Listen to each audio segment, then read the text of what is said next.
लिखो हैलोजनीकरण रिएक्शन, इसमें लिखना हैलोजनीकरण रिएक्शन।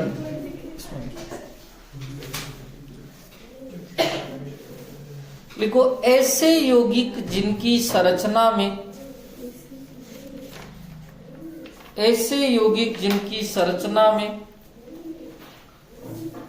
CH3 CHOH, ऐसे यौगिक जिनकी संरचना में CH3 CHOH या CH3 C double bond O समूह, या तो ये वाला या ये वाला समूह उपस्थित होता है,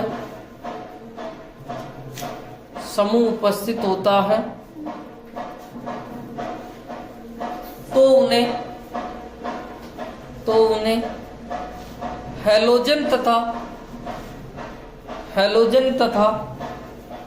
क्षार के साथ गर्म किया जाता है, तो उन्हें हैलोजन तथा क्षार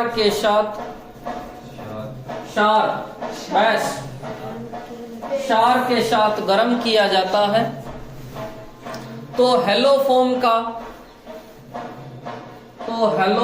का निर्माण होता है। तो हैलोफॉर्म का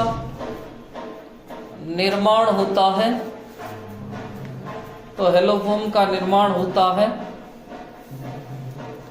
इसे हैलोजनीकरण रिएक्शन कहते हैं।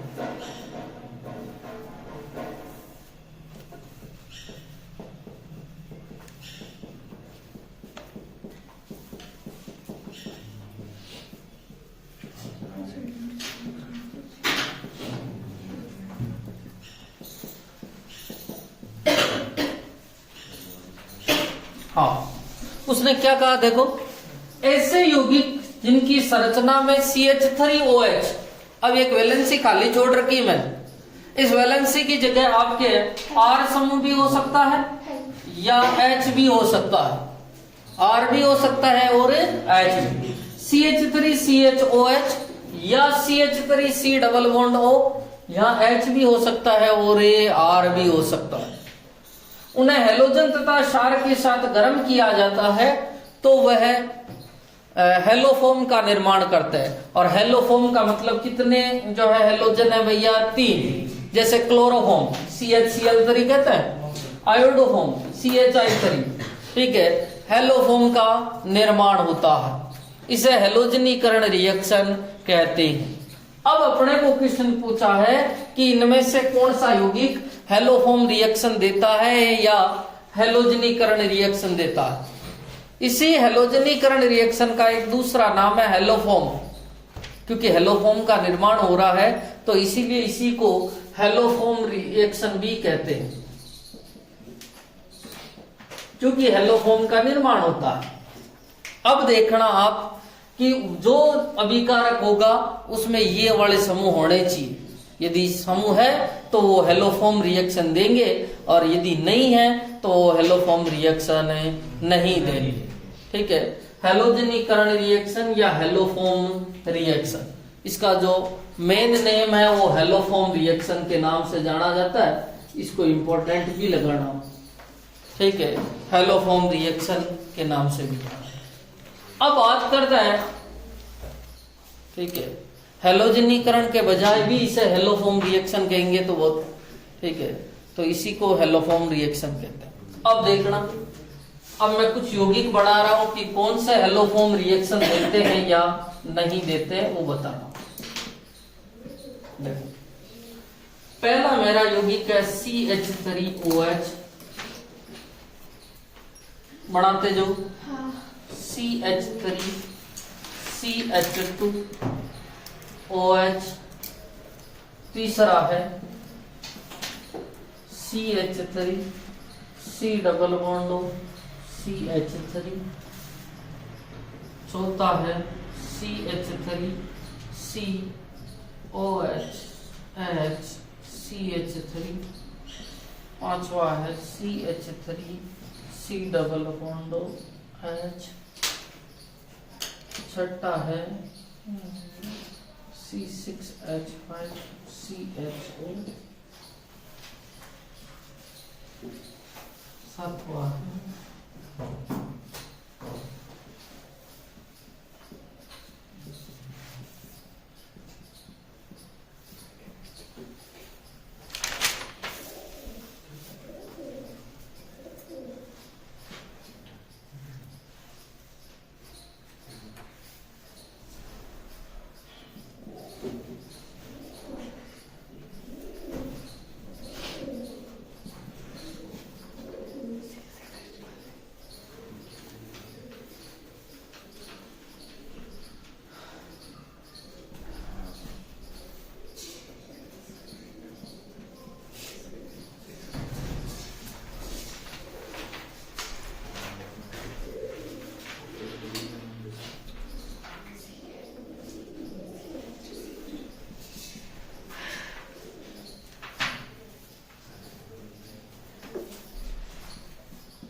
घर से करके लाना है? नहीं, अभी करेंगे अपन।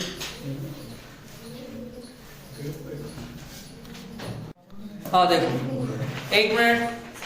CH3CHOH है क्या इसमें? नहीं है। अरे बोलो, नहीं देगा।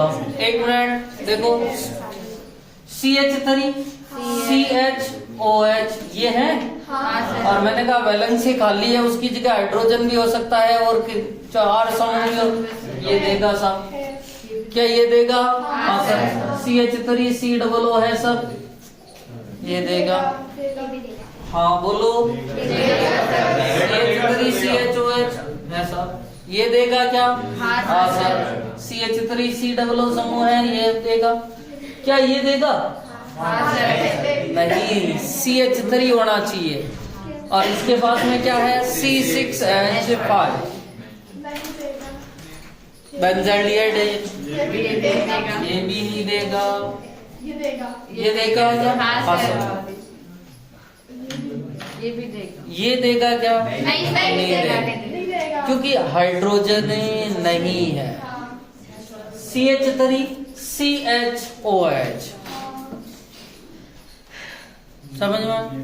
ये नहीं देगा। क्यों नहीं देगा? देखो CH3, देखो इसको ऐसे ही तो लिख सकते हैं,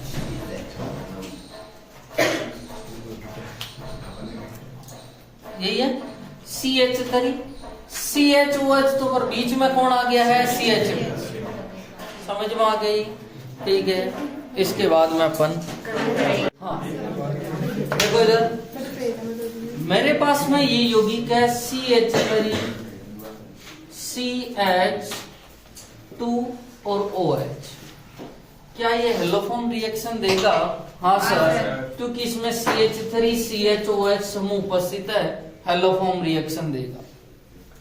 इसकी रिएक्शन में X2 के साथ में करवाता हूं, यहां से विहाइड्रोजनीकरण होगा और विहाइड्रोजनीकरण अर्थात यहां से जो है वो दोनों H2 निकलेंगे। कितने H2 भैया? दोनों H2।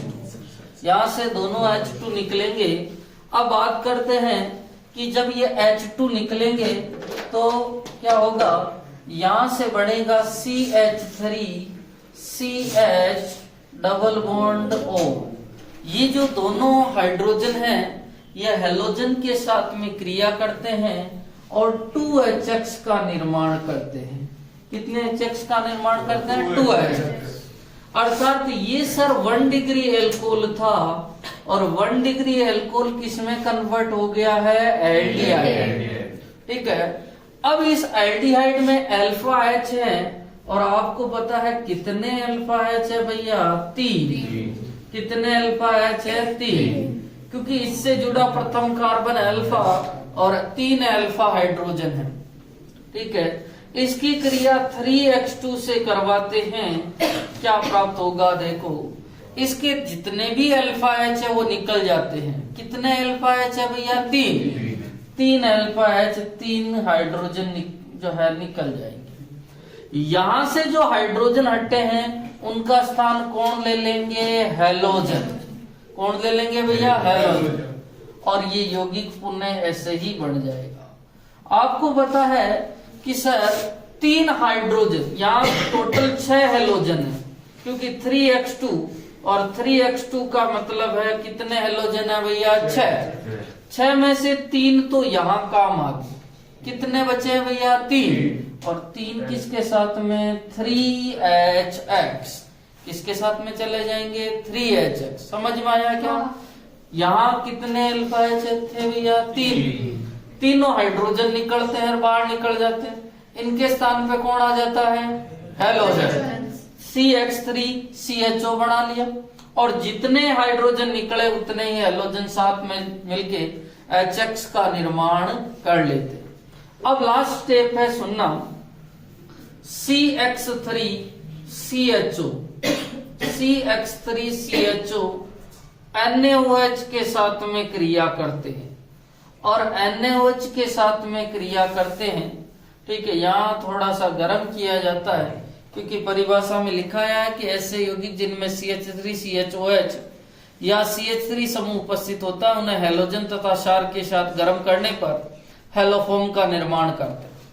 अब यहां से जो बंध टूटेगा उसको थोड़ा सा ध्यान से देखना। यहाँ NaOH Na+ और OH- के रूप में नहीं निकलेगा, यहाँ निकलेगा O- और H+, और यहां से टूटेगा। यहाँ जो है 3 हेलोजन उपस्थित है इसके, और 3 हेलोजन उपस्थित होने के कारण ये हेलोजन -I प्रभाव लगाते हैं, ठीक है। और -I प्रभाव लगाएंगे, तीनों ही इलेक्ट्रॉन खींचेंगे, तो इस कार्बन पर इलेक्ट्रॉन घनत्व कम हो जाएगा, और इसीलिए जो ये बंध के दोनों इलेक्ट्रॉन ये जो है कार्बन लेगा, क्योंकि इस कार्बन को इलेक्ट्रॉन न्यून ज्यादा है, क्योंकि इस कार्बन का सारा जो इलेक्ट्रॉन घनत्व कौन लेके चले गए? हेलोजन। 3 हेलोजन जुड़े हुए हैं, ठीक है। और इसके कारण ये बंध के दोनों इलेक्ट्रॉन लेगा, और इसी कारण इस पे तो कौन सा चार्ज आता है? माइनस, और इस पे प्लस। अब यौगिक कैसे बनेगा आपका हेलोफॉर्म वो देखना, ठीक है।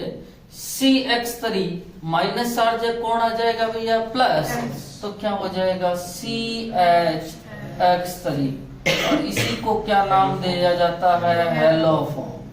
क्या नाम दिया जाता है? हेलोफॉर्म। प्लस क्या बना भैया? अब देखो यहां से स्टार्ट कर रहा हूं, HCOO, HC_O ONA, क्या सही है भैया? देखो HC_O ONA, क्योंकि इस पे प्लस चार्ज है तो इस पे माइनस। इसका जो नाम होता है वो नाम होता है सोडियम। आगे बताओ, एक कार्बन का अम्ल कौन सा होता है? बोलो। एक कार्बन का अम्ल जिसे कहा जाता है मेथेनोइक अम्ल या फॉर्मिक अम्ल। कौन सा अम्ल कहा जाता है? फॉर्मिक, और इसीलिए इसका नाम होता है सोडियम फॉर्मेट। क्या नाम होता है? Sodium format. एक कार्बन का अम्ल जो होता है वो फॉर्मिक अम्ल होता है, अभी पढ़ेंगे, लाल चींटियों से प्राप्त किया जाता है। अब बात करते हैं कि सर इसकी नेट रिएक्शन क्या होगी वो देखना। नेट रिएक्शन आपको बनानी 3 स्टेप में ही है, ठीक है। नेट रिएक्शन की बात करो तो CH3 CHOH plus 4X2 plus NaOH gives CHX3 plus HCOONA plus 5HX। क्यों हुआ? देखो इधर केवल यही बचते हैं, इधर ये बचेंगे, क्योंकि देखो इससे ये कट जाएगा, ये दोनों आपस में कटेंगे और ये दोनों आपस में कट जाएंगे, तो बचेगा इधर CH3CHOH plus X2 plus 3X2 is equal to 4X2 plus NaOH ठीक है, और इधर ये कट गया तो अपने पास में बचा CH3 plus sodium formate 3HX plus 2HX equal to 5HX। समझ में आ गया। अब बात ये रखनी है कि सर हमारे को ये वाला जो है 1 डिग्री एल्कोहल नहीं देके, हमारे को एल्कोहल नहीं देके एल्डिहाइड या कीटोन दे देवे तो केवल 2 स्टेप ही होंगे, ये दोनों स्टेप। और एल्कोहल देवे तो मुझे पहले एल्डिहाइड या कीटोन में बदलना पड़ेगा, इसलिए एक स्टेप जो है बढ़ जाएगा। और यदि मुझे एल्डिहाइड या कीटोन देवे तो मेरे को कितने स्टेप करने पड़ेंगे? 2। एक और एग्जांपल करेंगे, ठीक है। पहले हाँ इधर देखो, एक मिनट। हेलो फॉर्म क्या होता है? CH3, ठीक है। इसको क्या कहते हैं? क्लोरोफॉर्म। इसको और CHI3 को क्या कहते हैं? आयोडोफॉर्म कहते हैं। अब बात आती है कि सर क्या ये यौगिक CH3, CHOH और CH3 क्या ये यौगिक हेलोफॉर्म रिएक्शन देगा? हाँ सर। ये कितने डिग्री एल्कोहल है भैया? 2 डिग्री। अब देखो एल्कोहल होते हैं तो कितने स्टेप होते हैं? 3। एल्डिहाइड और कीटोन होंगे तो 2। सबसे पहले यहाँ पर H2 से क्रिया करेंगे। कितने हाइड्रोजन है भैया? 2। दोनों हाइड्रोजन निकलेंगे, अर्थात कीटोन में कन्वर्ट होगा, क्योंकि 2 डिग्री एल्कोहल का ऑक्सीकरण करने पर क्या किस में कन्वर्ट होता है? कीटोन में। यहाँ से दोनों हाइड्रोजन निकलेंगे, और दोनों हाइड्रोजन निकलेंगे तो ये बनेगा CH3 C double bond O CH3 plus 2HX। सही है। अब ये कीटोन क्रिया करने आएगा CH3 C double bond O CH3। इसने कहा मेरे पास में 6 अल्फा हाइड्रोजन, पर जो है कितने हेलोजन आएंगे? 3, क्योंकि हेलोफॉर्म के लिए कितने हेलोजन चाहिए? 3। तो 3X2 क्रिया करने, चाहे आप इनको हटाओ हाइड्रोजन को, चाहे इनको हटाओ, एक ही बात। अब ये तीनों हाइड्रोजन को हटाते हैं और 3 हाइड्रोजन के स्थान पे कौन आ जाएंगे? हेलोजन। क्या बन जाएगा? CH3 C double bond O CH3 plus 3HX। समझ में आ गया ना? ठीक है। अब CH3 C double bond O CH3 किसके साथ में क्रिया करेगा? NaOH, ठीक है, और NaOH के साथ में क्रिया करेगा। अब अपन बात करते हैं कि बंध कहां से टूटेगा? यहां से टूटेगा।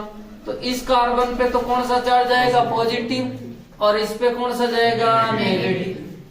NaOH टूटेगा, ऑक्सीजन पे माइनस और हाइड्रोजन पे प्लस, ये वाला पार्ट बीच में से निकल गया। अब देखो हेलोफॉर्म बन जाएगा क्या? CHX3, ठीक है, अर्थात CHX3 ये तो क्या हो गया भैया? हेलोफॉर्म। प्लस यहां से स्टार्ट कर रहा हूं, CH3 C double bond O CH3 C double bond O ONA। और आपको पता है सामान्य भाषा में CH3 C double bond OH को कहा जाता है एसिटिक एसिड। क्या कहते हैं? Acetic acid. और इसीलिए इसका नाम होता है सोडियम एसीटेट। क्या नाम होता है? Sodium acetate. ठीक है, ये बन गया। अपने हेलोफॉर्म बनाना था, हेलोफॉर्म बन गया। अब बात होती है कि कई बार सर रिएक्शन को वो इस प्रकार भी देता है, तो क्या हेलोफॉर्म रिएक्शन ही होगी? हाँ, देखो इसको कई जगह, इसको एग्जांपल जैसे CH3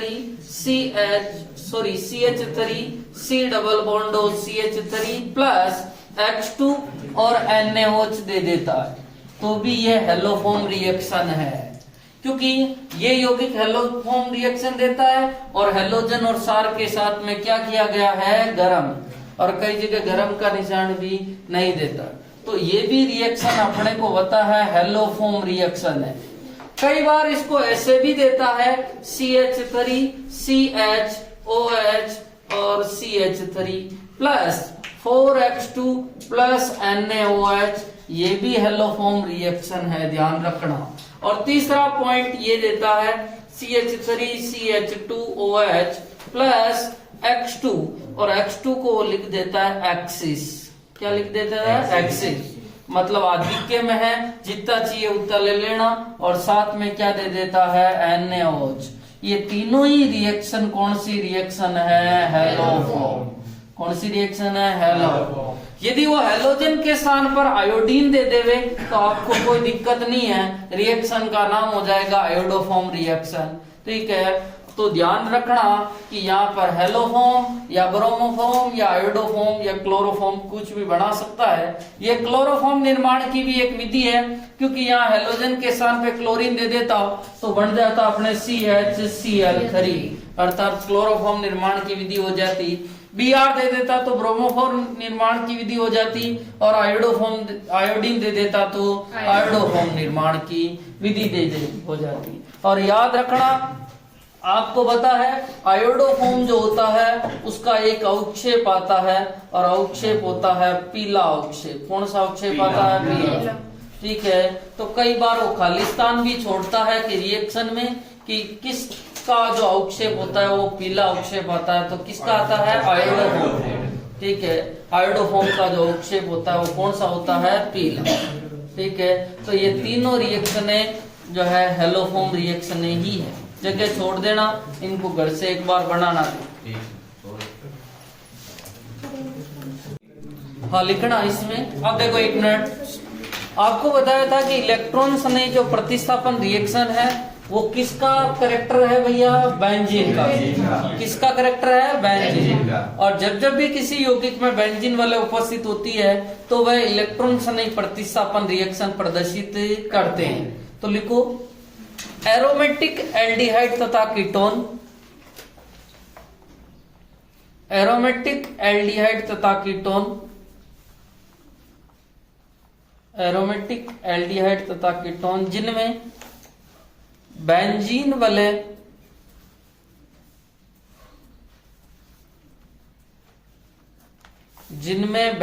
वाले की उपस्थिति के कारण,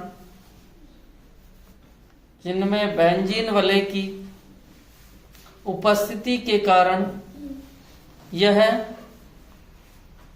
इलेक्ट्रॉन सनई प्रतिस्थापन रिएक्शन प्रदर्शित करती है,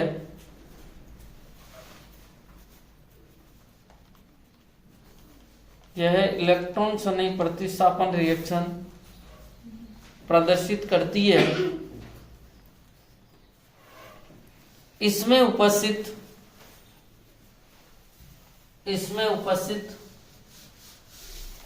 कार्बोनिल समूह, इसमें उपस्थित कार्बोनिल समूह मेटा निर्देशी होता है। कार्बोनिल समूह मेटा निर्देशी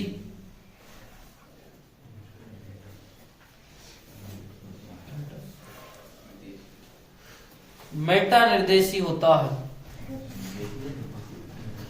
मेटा निर्देशी होता है। और मेटा निर्देशी का मतलब है कि आने वाले आक्रमणकारी को कौन सी स्थिति पे भेजता है? मेटा।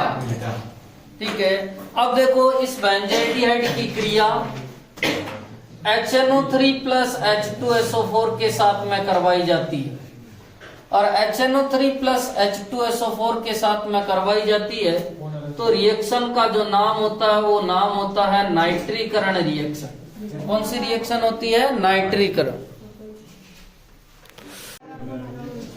आपको बताया HNO3 प्लस H2SO4 के साथ में रिएक्शन का नाम कौन सी होगी? नाइट्रीकरण। और इसके लिए ताप होता है 273 से 278 केल्विन। एक वहां होता है जो BDC बनाने के लिए होता है, एनिलीन की क्रिया करवाते थे।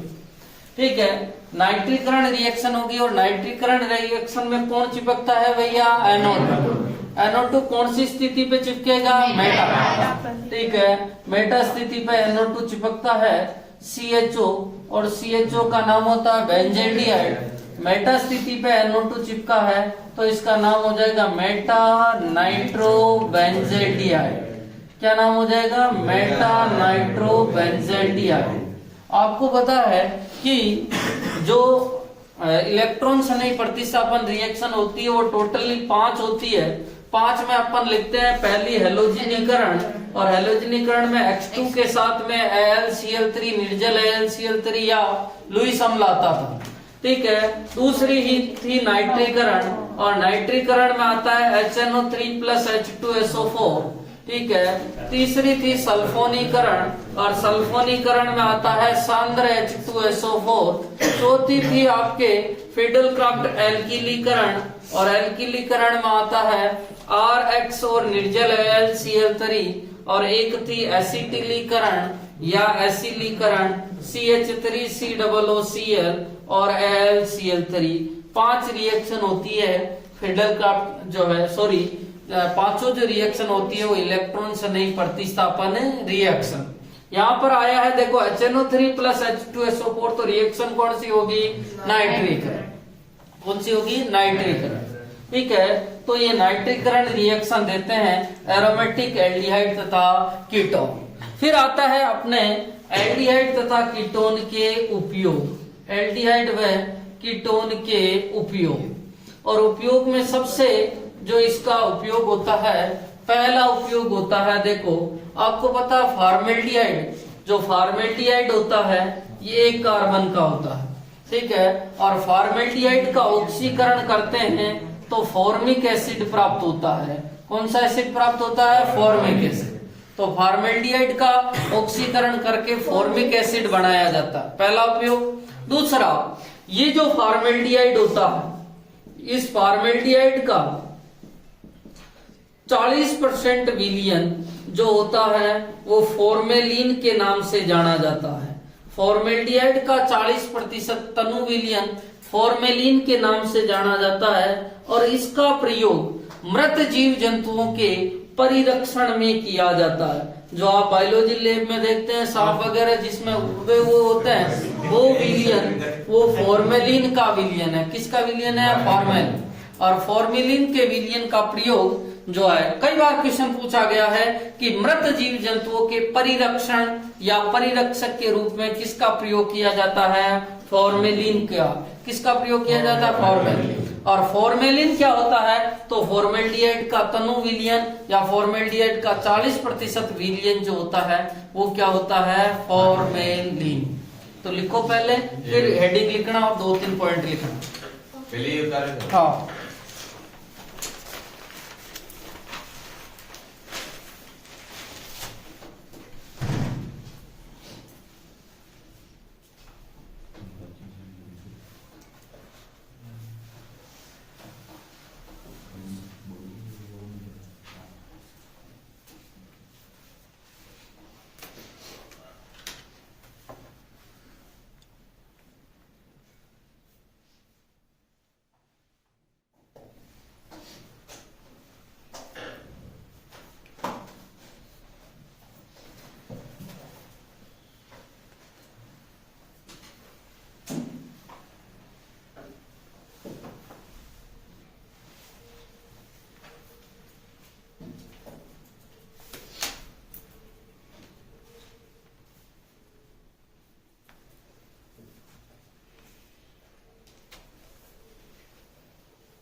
इसमें मैं लिखवा रहा हूँ, हेडिंग डाल देना केवल।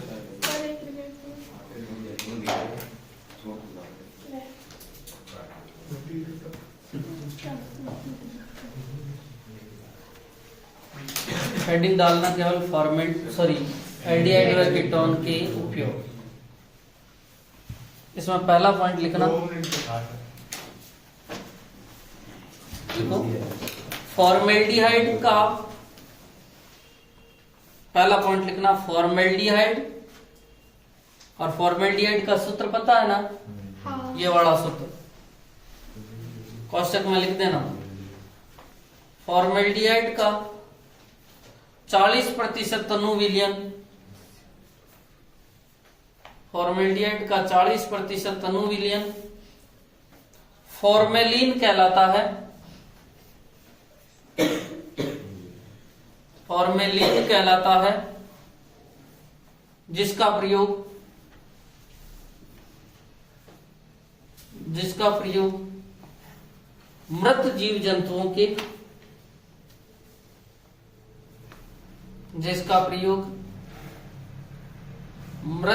जंतुओं के परिरक्षण में किया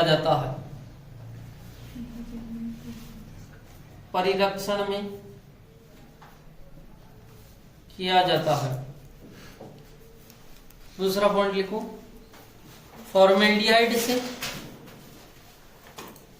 फॉर्मेल्डिहाइड सूत्र लिख देना केवल, क्या पूरा नाम लिखना चाहो तो। फॉर्मेल्डिहाइड से फॉर्मिक अम्ल बनाया जाता है। फॉर्मिक अम्ल बनाया जाता है।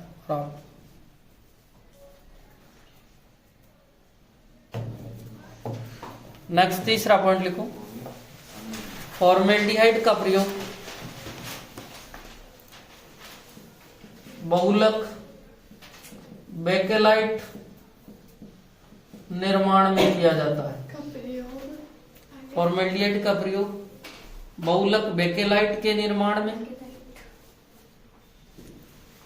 फॉर्मेल्डिहाइड का प्रयोग बहुलक बेकेलाइट के निर्माण में तथा बहुलक बेकेलाइट के निर्माण में तथा औषधि यूरोट्रोफिन के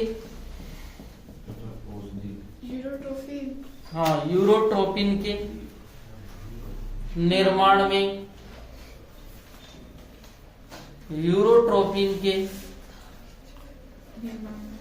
में किया जाता है। यूरोट्रोपिन के निर्माण में काम किया जाता है। हाँ, एक मिनट, ये जो औषधि है यूरोट्रोपिन है, किसमें काम आती है भैया? देखो, आपने नाम सुना यूरोलॉजी? नहीं। ठीक है, यह नाम सुना यूरिन? यूरिन मूत्र को कहते हैं।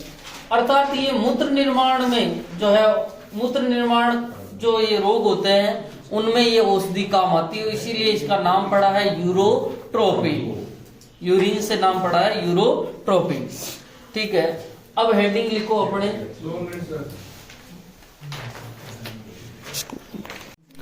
कार्बोक्सिलिक एसिड सुनना, ऐसे यौगिक जिनमें क्रियात्मक समूह COOH उपस्थित होता है उन्हें कार्बोक्सिलिक एसिड समूह कहा जाता है। COOH को समूह को देखने पर हमें ये प्रतीत होता है कि ये दो क्रियात्मक समूह C डबल बॉन्ड O तथा OH से मिलके बना हुआ होता है। अपने को देखने पे ये प्रतीत हो रहा है कि ये वाला पार्ट अलग है और ये वाला पार्ट अलग है। ठीक है, परंतु होते नहीं है, दोनों जुड़े हुए होते हैं। बात करते हैं कि सर इनका जो सामान्य सूत्र होता है वो क्या होगा? इनका जो सामान्य सूत्र होता है वो होता है CnH2nO2। वेरीफाई कर लेते हैं कि CnH2nO2 नियम का पालन करता है या नहीं करता। सबसे पहला जो अम्ल होता है जिसे HC डबल बॉन्ड OH कहा जाता है। यहाँ पर कार्बन की संख्या कितनी है? 1, अर्थात N का मान कितना है? 1। C1H, ठीक है, H कितने हैं भैया? 2, तो 2 × 1 और O2 अर्थात C1H2O2 सही है। अर्थात यही सूत्र है। CH3COOH में देख लेना। ठीक है, यहाँ पर कार्बन की संख्या टोटल कितनी है? 2, तो C2H4O2 सही है, H4 है और 2 ऑक्सीजन उपस्थित है। अर्थात इनका जो सामान्य सूत्र होता है वो होता है CnH2nO2। नेक्स्ट बात होती है कि सर इनका वर्गीकरण किया जाता है। वर्गीकरण किसे करेंगे? तो इनके वर्गीकरण का जो पहला आधार होता है वो कार्बोक्सिलिक एसिड की या कार्बोक्सिलिक समूह की संख्या के आधार पर, कार्बोक्सिलिक समूह की संख्या और कार्बोक्सिलिक समूह की संख्या का मतलब होता है COOH की संख्या के आधार पर। सीधा लिख रहा हूं, COOH समूह की संख्या के आधार पर। और आपको पता है इनके संख्या के आधार पे जो है सामान्यतया 3 प्रकार होते हैं। पहला जो होता है उसका नाम होता है मोनोकार्बोक्सिलिक एसिड। क्या नाम होता है? Monocarboxylic acid. दूसरा क्या नाम होगा भैया? Dicarboxylic acid, dicarboxylic acid. और तीसरा क्या नाम होगा भैया? Tricarboxylic acid. तीसरा जो होता है उसका नाम होता है try carboxylic acid, try carboxylic acid. Mono का मतलब होता है एक, तो ऐसे यौगिक जिनकी संरचना में या ऐसे यौगिक जिनकी संरचना में एक कार्बोक्सिलिक या एक COOH समूह उपस्थित होता है उन्हें मोनोकार्बोक्सिलिक एसिड कहते हैं। जैसे एग्जाम्पल की बात करूं तो CH3 C double bond OH। कितने कार्बोक्सिलिक एसिड है भैया? एक, अर्थात इसे कहते हैं मोनो। यहां पर कहेंगे कि ऐसे यौगिक जिनकी संरचना में, ऐसे यौगिक जिनकी संरचना में 2 COOH समूह उपस्थित होते हैं। कितने COOH है भैया? 2 COOH समूह उपस्थित होते हैं, उन्हें कहा जाता है, 2 COOH समूह उपस्थित होते हैं, उन्हें डाइकार्बोक्सिलिक एसिड कहा जाता है। एग्जाम्पल की बात करूं तो जैसे आपका C डबल ऑक्जेलिक एसिड भी इसी का उदाहरण है, इसमें भी 2 COOH समूह उपस्थित है, ठीक है। और तीसरा आता है ट्राई कार्बोक्सिलिक एसिड, और ट्राई कार्बोक्सिलिक एसिड में 3 होंगे। ऐसे यौगिक जिनकी संरचना में 3 COOH समूह उपस्थित होते हैं, ऐसे यौगिक जिनकी संरचना में 3 COOH समूह उपस्थित होते हैं, उन्हें ट्राई कार्बोक्सिलिक एसिड कहा जाता है। और एग्जाम्पल की बात कर रहा हूं, जैसे ये वाला यौगिक है CH2CH और CH2, यहाँ भी COOH लग जावे, यहाँ भी COOH लग जावे, और यहाँ भी COOH लग जावे, ठीक है। तो ये ट्राई कार्बोक्सिलिक एसिड है। ट्राई के बाद में टेट्रा भी बन सकते हैं, पेंटा भी संख्या के आधार पे है। 4 लगा दोगे तो टेट्रा, 5 लगा दोगे तो पेंटा, ठीक है। तो अपने को लिखना है, लिखो ऐसे यौगिक, कार्बोक्सिलिक एसिड में लिखना ऐसे यौगिक जिनमें C डबल बॉन्ड OH समूह या COOH समूह क्रियात्मक समूह के रूप में पाया जाता है। COOH समूह क्रियात्मक समूह के रूप में पाया जाता है। एक बार शुरू से बोलना। ऐसे यौगिक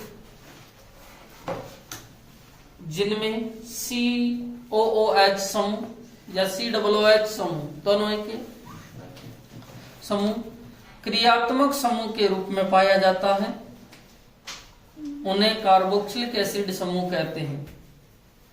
उन्हें कार्बोक्सिलिक अम्ल समूह कहते हैं।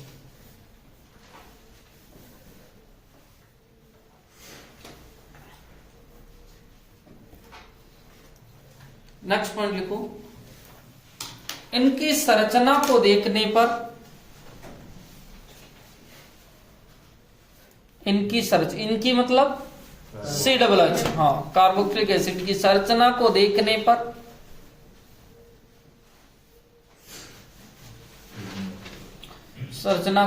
पर हमें ये प्रतीत होता है कि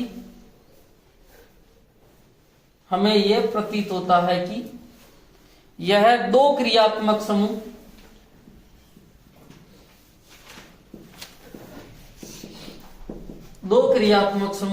C double bond O carbonyl समूह, C डबल बॉन्ड O नहीं होता है कि प्रतीत होता है कि ये 2 क्रियात्मक समूह